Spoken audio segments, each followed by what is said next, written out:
Okay, so now let us start with the answers for the previous lecture homework. देखिए, first question is why should curd and sour substances not be kept in brass and copper vessels? The reason is कि curd और किसी भी सौर substance में acids होते हैं और ये एसिड कॉपर के साथ रिएक्ट करते हैं. जैसे कर्ड में मेनली जो एसिड है दैट इज लैक्टिक एसिड. ठीक है, कर्ड कंटेन्स लैक्टिक एसिड. तो ये जो एसिड है उसका रिएक्शन होगा कॉपर के साथ जिसमें कुछ हार्मफुल प्रोडक्ट्स बनते हैं. That is why it is not advised to store curd और सौर सब्सटेंसेस इन ब्रास और copper vessel.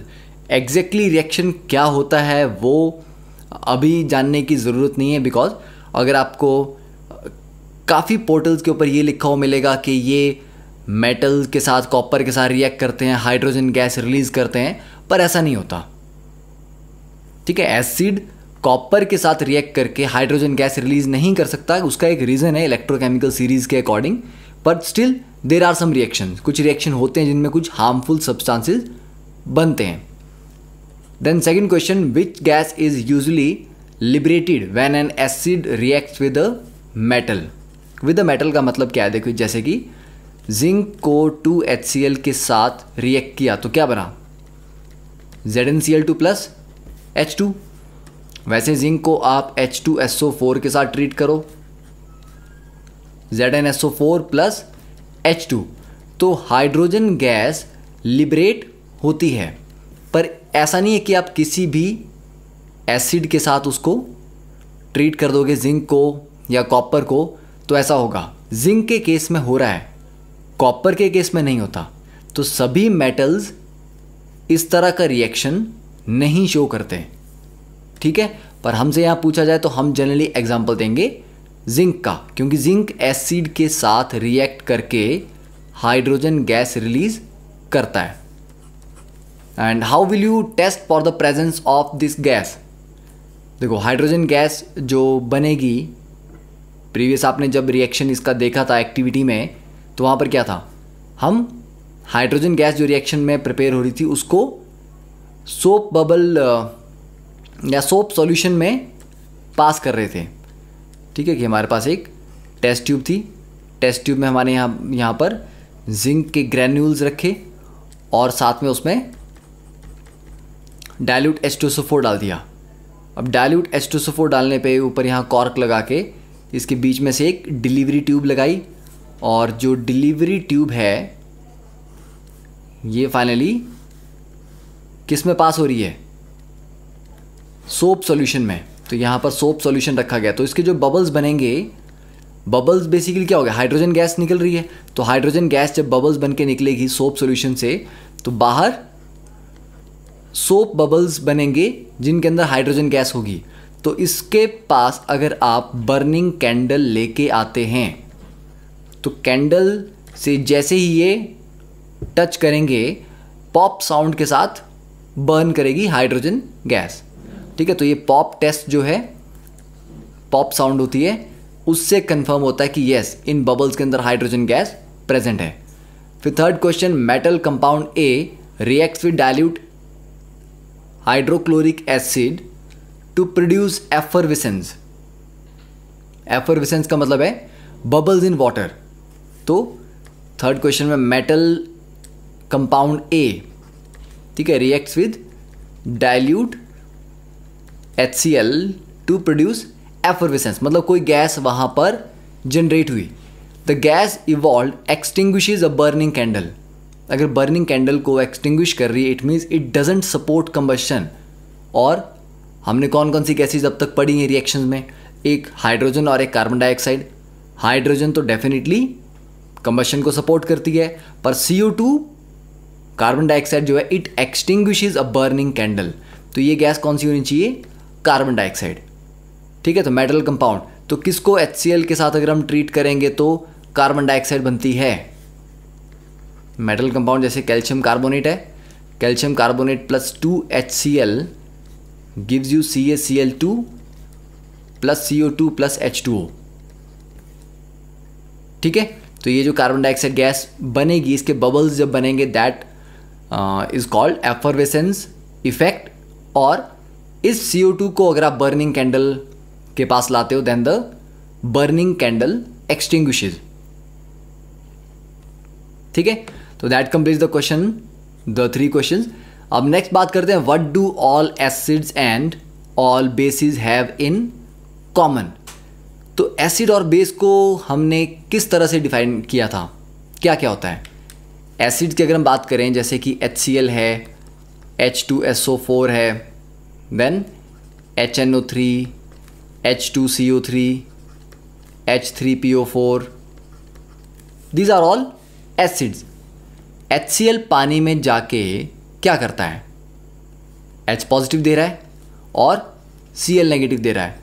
H2SO4 2H positive और SO4 2 नेगेटिव दे रहा है। HNO3 H पॉजिटिव और NO3 नेगेटिव प्रोवाइड कर रहा है। H2CO3 वीक एसिड है, पर ये भी 2H पॉजिटिव और CO3 2 नेगेटिव देगा। H3PO4 ले लेते हैं, ये ओवरऑल टोटल 3H पॉजिटिव और PO4 3 नेगेटिव देगा। अब ये क्या है, क्यों है, वो हम बाद में आप समझेंगे। पहली बात ये कि यहाँ पर सभी के सभी जो एसिड हैं उनमें एक चीज़ तो कॉमन है कि वो H पॉजिटिव लूज़ कर रहे हैं, दूसरा आयन वेरी कर रहा है, अलग अलग है, पर एक आयन जो है वो H पॉजिटिव है। ठीक है, बेस का एग्जांपल लें, NaOH क्या देगा पानी में जाके, Na पॉजिटिव और OH नेगेटिव में टूट जाएगा। KOH K पॉजिटिव और OH नेगेटिव में। Then barium hydroxide BaOH twice, ये barium 2 positive plus 2 OH negative देगा। तो बेसिकली बेसिस की अगर हम बात करें, ये सारे स्ट्रॉन्ग बेसिस मैंने लिए हैं। स्ट्रॉन्ग बेसिस में अगर कॉमन चीज़ आ रही है तो वो OH नेगेटिव आ रही है। तो इन दोनों में कॉमन तो कुछ नहीं है, एसिड्स H पॉजिटिव दे रहे हैं, बेस यहाँ पर जो हमने एग्जांपल लिया वो OH नेगेटिव दे रहे हैं, कॉमन नहीं है। अब हम एक एक्टिविटी करते हैं, उसके थ्रू देखते हैं कि क्या होता है। नाउ अब देखो एक्टिविटी में क्या दिया गया है, take solutions of glucose, alcohol, hydrochloric acid और सल्फ्यूरिक एसिड। तो क्या क्या लेना आपने, ग्लूकोज का एक सॉल्यूशन लेना है, एक अल्कोहल का लेना है, एक HCl का लेना है और H2SO4 का। ठीक है, फिक्स 2 नेल्स, इस तरह का सेटअप आपको तैयार करना है। ठीक है, 2 नेल्स को एक कॉर्क के ऊपर फिट करना है और इस कॉर्क को 100 ml वाटर में डाल देना है। फिर उसके बाद क्या किया, दोनों नेल्स को आपने वायर के थ्रू 6 वोल्ट की बैटरी के साथ कनेक्ट किया और आगे एक बल्ब लगा दिया और यहाँ पर एक स्विच लगा दिया। ठीक है, अब एक सर्किट बन गया। तो ये मेटल से लेके दूसरे मेटल तक एक सर्किट बन गया, पर ये सर्किट इस पॉइंट से शुरू होता है और इस पॉइंट तक आता है, इनके बीच में नहीं है। तो इनके बीच में सर्किट को कंप्लीट करने के लिए क्या चाहिए, कुछ ना कुछ चाहिए, वायर तो यहाँ पर नहीं है। ठीक है, तो अब अगर हम इस पानी में ग्लूकोज डाल देंगे तो क्या होगा, ये आपको देखना है। फिर अल्कोहल डालते हैं, फिर क्या होगा ये भी आपने देखना है। HCl डालते हैं तो क्या होता है, H2SO4 डालते हैं तो क्या होता है। तो 4 बार आपने इसको ट्राई करनी है। जब आप ग्लूकोज डालोगे तो देखना यहाँ पर स्विच ऑन करने के बाद भी बल्ब नहीं जलेगा, मीन्स सर्किट ये कंप्लीट नहीं हुआ। अल्कोहल डालने पे भी ये सर्किट कंप्लीट नहीं होगा। HCl डालने पे बल्ब जलेगा, H2SO4 डालने पे भी जलेगा। क्यों, क्योंकि HCl हमें आयंस देता है और आयंस ही कंडक्ट करते हैं। तो नेल टू नेल यहाँ से लेके घूम के यहाँ तक का तो सर्किट वायर पे कंप्लीट हो गया, उसके बीच का जो सर्किट है वो आयंस को कंप्लीट करना था वाटर में। तो आयंस कहाँ बन रहे हैं, HCl के बन रहे हैं और H2SO4 के बन रहे हैं। ठीक है, अब इसमें अगर हम बेस डाल दें कोई, HCl H2SO4 की जगह अगर आप NaOH डाल के देखें तब भी ये बल्ब जलेगा। तो मतलब हुआ कि एसिड के केस में भी बल्ब जलता है, बेस के केस में भी बल्ब जलता है। मीन्स दोनों एसिड और बेस के जो सॉल्यूशंस हैं वो कंडक्ट करते हैं इलेक्ट्रिसिटी। तो ये पॉइंट कॉमन है। तो एसिड और बेसिस में कॉमन चीज़ क्या है, आयंस कॉमन नहीं है, क्योंकि एक H पॉजिटिव दे रहा है एसिड जनरली और बेस जनरली OH नेगेटिव देता है, पर सॉल्यूशन चाहे एसिड का हो चाहे बेस का हो, दोनों ही सॉल्यूशंस कंडक्ट करते हैं इलेक्ट्रिसिटी को। ये उनमें कॉमन पॉइंट है, ठीक है। अब देखो next is what happens to an acid और a base in a water solution. तो पानी में डालने पे एसिड और बेस को होता क्या है। तो अभी जो हमने देखा ऊपर कि पानी में डालने पे एसिड अपने आयंस में टूट जा रहा है, जो स्ट्रॉन्ग एसिड है, वैसे स्ट्रॉन्ग बेस जो है ये भी अपने आयंस में टूट जाते हैं, ठीक है। तो क्या क्या आयंस बनेंगे यहाँ पे। तो अगर आप एग्जैक्ट रिएक्शन देखो, जैसे कि NCERT में लिखा गया HCl plus H2O gives you H3O positive plus Cl negative. तो HCl यहाँ पर एसिड की तरह काम करता है, H2O एज अ बेस काम करता है। अब आपको लगेगा कि H2O तो न्यूट्रल है, पानी तो न्यूट्रल होता है, ये बेस कैसे हो गया। तो पानी एक ऐसी प्रॉपर्टीज़ के पास होती है, ये बेस की तरह भी काम करता है और एसिड की तरह भी काम करता है, ठीक है। इसको ऐसे समझो, जैसे मैंने आपको कहा कि ये 2 किलोग्राम का एक ब्लॉक है, यहाँ मैंने एक 5 kg का ब्लॉक रख दिया। अब इन दोनों में लाइट कौन है, हल्का कौन है, 2 kg वाला। अब इस तरफ आपने एक 1 kg का ब्लॉक रख दिया, इन दोनों में हल्का कौन है, 1 kg। 5 और 2 kg को कंपेयर करोगे तो 2 kg हल्का है, और 2 kg और 1 kg को कंपेयर करोगे तो 2 kg भारी है। तो पॉइंट ये है कि 2 kg हल्का है कि भारी है। तो पॉइंट ये है कि 2 kg तो जस्ट 2 kg है। इसको आप कंपेयर किसके साथ करते हो उससे डिसाइड होगा कि वो लाइट होगा या हैवी होगा। तो वैसे पानी जस्ट पानी है, पानी के साथ अगर आप उससे ज़्यादा स्ट्रॉन्ग एसिडिक करैक्टर वाले को रखते हो तो पानी को फिर बेस बनना पड़ेगा, ठीक है। तो जब उसको एसिड के साथ रखते हैं तो वो बेस की तरह काम करता है, पर जब पानी को बेस के साथ रखते हैं तो फिर उसको एसिड वाला काम करना पड़ता है, ठीक है। तो पानी दोनों पर्पस सॉल्व करता है, एसिड के साथ होगा तो बेस की तरह एक्ट करेगा, बेस के साथ होगा तो एसिड की तरह एक्ट करेगा। तो HCl क्या करेगा, HCl अपने H पॉजिटिव और Cl नेगेटिव में टूटता है, और ये H पॉजिटिव गेन करता है वाटर। तो वाटर इस H पॉजिटिव को गेन करेगा, तो क्या बनाएगा, H3O पॉजिटिव, क्योंकि H2 तो ऑलरेडी था, एक और H गेन किया, और क्योंकि न्यूट्रल ने एक पॉजिटिव चार्ज गेन किया तो H3O और 1 पॉजिटिव चार्ज, Cl नेगेटिव रह गया। इस H3O पॉजिटिव को बोलते हैं हाइड्रोनियम आयन। Hydronium ion. तो जब भी आप पानी में बोलते हैं ना H पॉजिटिव आयन्स होते हैं, वो रियलिटी में H पॉजिटिव आयन नहीं होते, वो H3O पॉजिटिव आयन्स होते हैं। क्योंकि H पॉजिटिव आयन जब भी बनेगा पानी में, वो H2O के साथ कंबाइन करके H3O पॉजिटिव बन जाएगा।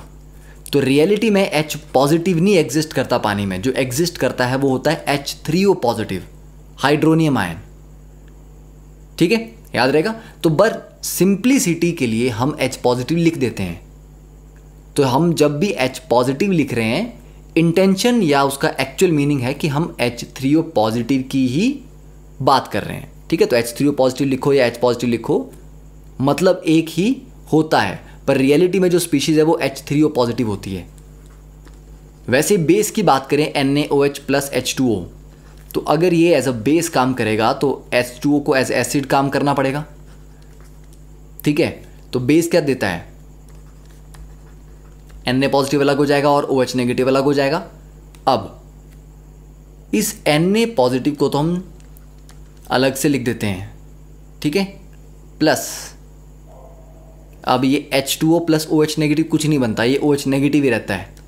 तो आप बोलोगे कि ये तो बैलेंस नहीं हुआ, क्योंकि आपने लिखा Na पॉजिटिव, तो Na तो यहाँ पर है, OH भी है, एक H गायब है,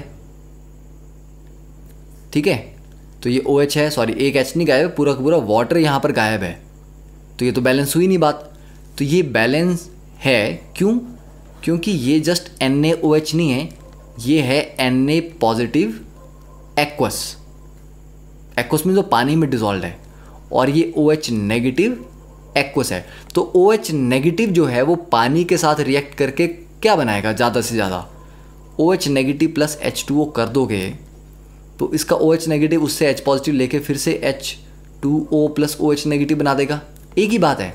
तो OH नेगेटिव पानी के साथ रिएक्ट करके कुछ नहीं करता, वो एज इट इज़ रहता है।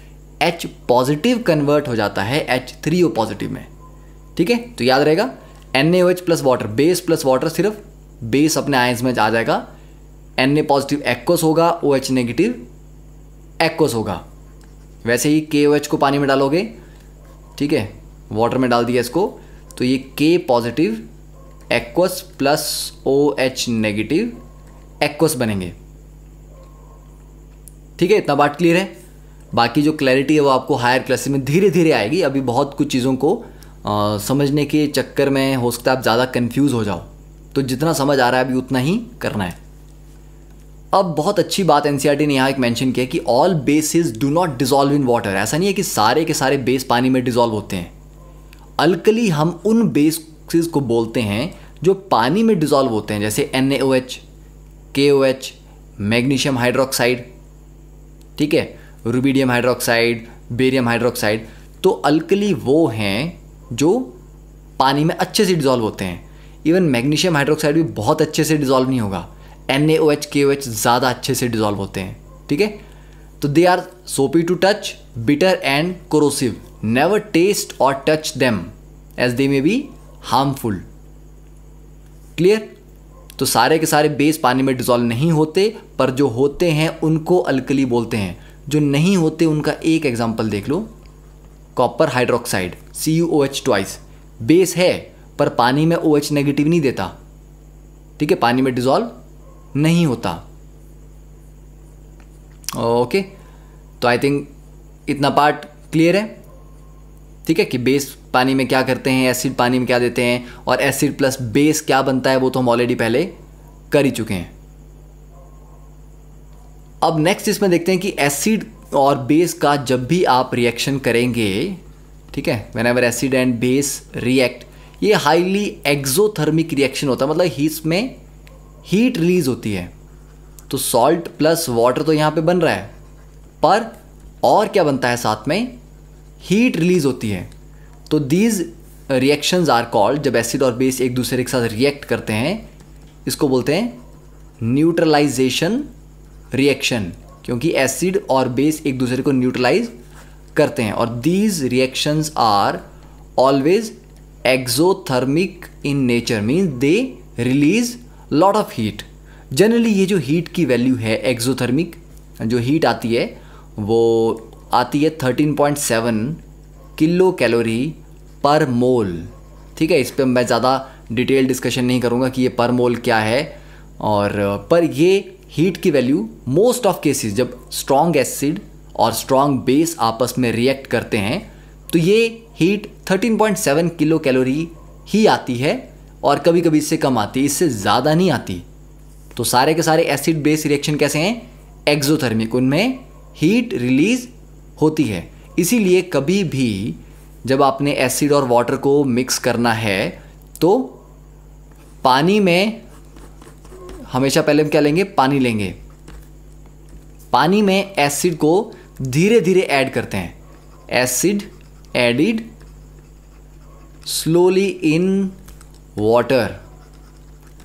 उल्टा नहीं करना है, ऐसा नहीं करना है कि आपने यहाँ पर एसिड ले लिया और इसमें वाटर ऐड करने लगे। क्यों? क्योंकि वाटर का एसिड के साथ बहुत स्ट्रॉन्ग रिएक्शन होता है। थोड़ा सा भी पानी डालोगे, इतना सारा एसिड है वो एकदम से उसके साथ रिएक्ट करने लगेगा, जिससे इतनी हीट रिलीज होगी कि ये क्या होगा, स्प्लैश कर सकता है, ठीक है, बाहर एकदम से छींटे इसके बाहर गिर सकते हैं। इतनी ज़्यादा हीट लिबरेट होगी जिससे आपके ऊपर एसिड गिर सकता है, तो दैट कैन कॉज बर्न्स। इसलिए कभी भी एसिड में पानी नहीं डालना, पानी में धीरे धीरे एसिड डालना है। तो थोड़ा सा जो एसिड ड्रॉप बाय ड्रॉप आएगा वो पानी के साथ रिएक्ट करेगा, बड़ा लोकल सा रिएक्शन होगा, वहाँ थोड़ी सी जगह में होगा, तो थोड़ी सी हीट रिलीज होगी, वो पानी में सारी हीट डिस्पर्स हो जाएगी, पानी उसको हीट को एब्जॉर्ब कर लेगा, जिससे कोई स्प्लैशिंग इफेक्ट नहीं होगा, ठीक है। तो ये ध्यान रखना है कि कैसे एसिड और वाटर को मिक्स आपस में किया जाता है। This process is called dilution. Acid में पानी डाल दो, डाइल्यूट कर दो, बेस में पानी डाल दो, डाइल्यूट कर दो, ओके। अब नेक्स्ट क्वेश्चन आगे फिर से कि in text question why do HCl HNO3 show acidic character in aqueous solution while solutions of compound like alcohol and glucose do not show acidic character। तो क्यों अल्कोहल और ग्लूकोज का acidic character नहीं होता? देखो HCl पानी में decompose कर जाता है, टूट जाता है, किस में? H पॉजिटिव और Cl नेगेटिव में। HNO3 पानी में टूट जाता है H पॉजिटिव और NO3 नेगेटिव में। तो इनके तो आयन बन गए। इन आयन्स की वजह से H positive mainly H positive की वजह से इनका एसिडिक करेक्टर होता है। पर अल्कोहल और ग्लूकोज जो है वो पानी में डालने पे कोई आयन्स नहीं बनाते, इसलिए कोई एसिडिक करेक्टर उनका नहीं आता। क्यों नहीं बनाते वो आप स्ट्रक्चर में पढ़ेंगे 11th क्लासेस में कि उनका स्ट्रक्चर कैसा होता है, बॉन्डिंग कैसी होती है, क्यों वो आयन्स नहीं बनाते। Then why does an aqueous solution of an acid conduct electricity? क्योंकि उसमें आयन्स होते हैं। ठीक है, जनरली कौन से आयन्स होते हैं एसिड में? H पॉजिटिव या H3O positive hydronium ion. Then why does dry HCl gas not change the colour of the dry litmus paper? देखो ड्राई HCl गैस होगी तो उसमें कोई H पॉजिटिव आयन नहीं टूटेंगे। HCl गैस के H पॉजिटिव और Cl नेगेटिव नहीं बनते।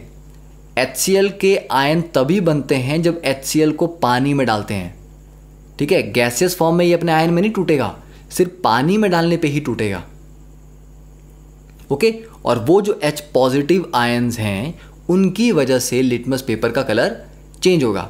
तो ड्राई लिटमस पेपर के ऊपर HCl गैस को पास करोगे तो HCl गैस में कोई H पॉजिटिव आयन्स होंगे नहीं, तो उसमें कोई कलर चेंज नहीं आएगा। Then while diluting an acid, why it is recommended that the acid should be added to water? Because highly exothermic reaction होता है। थोड़ा थोड़ा अगर आप एसिड उसके ऊपर डालते हैं पानी में तो जो भी हीट, पहली बात तो रिएक्शन बहुत कम होगा क्योंकि थोड़ा सा एसिड है, और जो भी होगा उसमें जो हीट रिलीज होगी that will be absorbed by water, क्योंकि वाटर बहुत अच्छी हीट एब्जॉर्ब करता है। ठीक है, water is very good absorbent of heat, उसकी थर्मल कैपेसिटी बहुत अच्छी है। ठीक है, तो वो हीट एब्जॉर्ब कर लेगा तो जिससे स्प्लैश नहीं होगा, कोई वायलेंट रिएक्शन नहीं होगा। Then fifth question, how is the concentration of hydronium ions affected when a solution of an acid is diluted? देखो इट्स जस्ट लाइक के कंसेंट्रेशन क्या होती है? Number of ions in a particular volume. जैसे एक गिलास पानी लेते हैं, एक गिलास पानी में आपको मैं कहता हूँ कि पुट 1 टीस्पून NaCl सॉल्ट। ठीक है, 1 चम्मच नमक डाल दो तो ऑब्वियसली पानी नमकीन हो जाएगा। तो अभी 1 चम्मच नमक, ठीक है, मान लेते हैं ये कितना है, लेट अस से it is 5 gram. 5 gram NaCl है अप्रॉक्सीमेटली 250 ml पानी में। अब इस ग्लास को मैं एक बड़े कंटेनर में डाल देता हूँ जिस कंटेनर में और 250 ml है, तो ये 250 ml और 250 इसमें ऑलरेडी था तो ये हो गया 500 ml। ठीक है, अब इसमें सॉल्ट तो मैंने ऐड नहीं किया ना, तो इसमें भी सॉल्ट तो 5 ही ग्राम है, पर पहले वो 5 ग्राम 250 ml में था, अब वही 5 ग्राम 500 ml में होगा। तो इस पानी को टेस्ट करोगे तो ये थोड़ा कम नमकीन लगेगा। 500 ml से इसमें थोड़ा और पानी ऐड करो। ठीक है, सॉल्ट नहीं चेंज करना, सिर्फ पानी और डालो, तो पानी और डालते रहोगे तो कम नमकीन होता जाएगा धीरे धीरे। तो हो क्या रहा है, जो अमाउंट ऑफ सॉल्ट है वो कितने अमाउंट ऑफ सॉल्यूशन में है, 250 ml में है, उससे डबल कर दिया 500 कर दिया तो कम सॉल्टी हो गया। 500 ml से 1 लीटर कर दोगे तो और कम हो गया। तो amount dissolve in a particular volume, जब वॉल्यूम बढ़ाते जाओगे तो यूनिट वॉल्यूम में अमाउंट कम हो जाएगा ना। 250 ml में 5 ग्राम है, अब यहाँ 500 ml में 5 ग्राम है, तो 250 ml में देखा जाए तो 2.5 ग्राम हुए ना, तो उतनी ही वॉल्यूम में जो अमाउंट था वो कम हो गया। तो यही होता है कि पहले आपके H पॉजिटिव आयन्स जो थे वो एक पर्टिकुलर वॉल्यूम में थे। मान लो 100 ml में आपके कुछ पर्टिकुलर H पॉजिटिव आयन्स हैं, X हैं। अब अगर इसमें मैंने 100 ml वाटर ऐड कर दिया, वाटर ऐड किया मैंने, H पॉजिटिव ना बढ़ाए हैं ना घटाए हैं, तो अब टोटल मेरे पास 200 ml सॉल्यूशन हो गया, पर 200 ml में भी क्या रहे, एक्स एच पॉजिटिव। तो पहले 100 में x थे, अब 200 में x हैं, तो इसका मतलब वो 100 में कितने हो जाएंगे, x/2। तो सेम वॉल्यूम में H पॉजिटिव कम हो गए, तो H पॉजिटिव कम हो गए तो ऑब्वियस सी बात है एसिडिक स्ट्रेंथ भी कम हो गई। तो ये होता है how is the concentration of H positive affected. तो डाइल्यूट करने पे कंसंट्रेशन कम हो जाती है, उसी को तो डाइल्यूशन बोलते हैं, ठीक है। Then how is the concentration of OH negative affected when excess base is dissolve. और बेस डाल दोगे तो वो और OH नेगेटिव देगा, और OH नेगेटिव देगा तो ऑब्वियस सी बात है OH नेगेटिव की कंसंट्रेशन बढ़ेगी। ओके, तो दीज आर द 6 क्वेश्चन, सारे हमने सॉल्व कर लिए। अब नेक्स्ट टॉपिक जो हम डिस्कस करेंगे in the next lecture, that is how strong are acid और बेस सॉल्यूशन, कि कितने स्ट्रॉन्ग हैं, what is the pH scale, क्या होती है, पीएच बढ़ती है घटती है तो क्या क्या होता है। तो इट्स बेटर कि आप नेक्स्ट टॉपिक वीडियो देखने से पहले एक बार अपनी बुक्स में इस पूरे टॉपिक को एनसीईआरटी से पढ़ के आएँ। ओके।